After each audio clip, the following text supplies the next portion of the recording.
This lesson is for people who are pro-democracy minded, probably progressives, probably white progressives, who have people in their circle of contacts who are likely to vote, but who are undecided or Trump curious, but not Trump committed, because it is those people who are gettable people.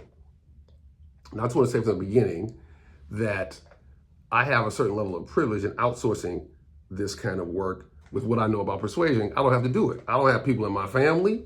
I don't have people in my friendship network, not that many of them, who are like this. And white people do. And so you got broken relationships, you got broken friendships. And so I recognize that it's hard. I recognize the same things that you do about Trump being a threat to democracy,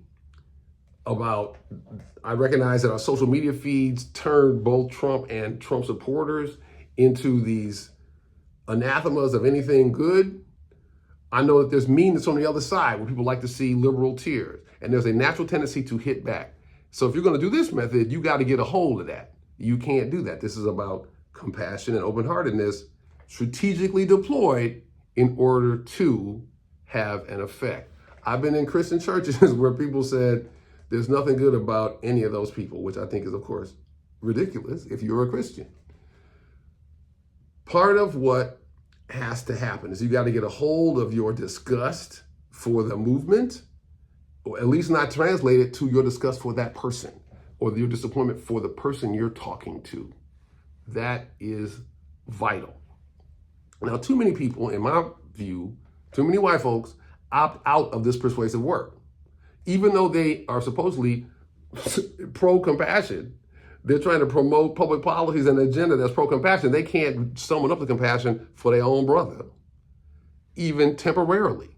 What you're going to have to do, if you want to do this method we're talking about, which is a best practice in persuasion, you have to figure out how to get in touch with that compassion and recognize you can't just be your pure self all the time. Just like my grandmama couldn't be her pure self all the time when she's dealing with hateful white folks' attitude. You got to be strategic. You got to have some self-control. You still have to put on real or well-faked compassion in order to influence people, which is what we've known for a long time. You can feel free as a white person to think about all the people who had to do that as you try to find the strength to do it yourself. You can do that with your cousin and with your brother for the sake of trying to affect the movement and grow compassion in the world. If you like the content of this video, please press like or subscribe, because that helps the algorithm push it out to more people who might want to see it. Anything you do in support, whether it's a like or a subscribe or a share or even a small financial contribution to this self-funded project, is helpful in making sure we can continue this important work of spreading compassion for the sake of democracy.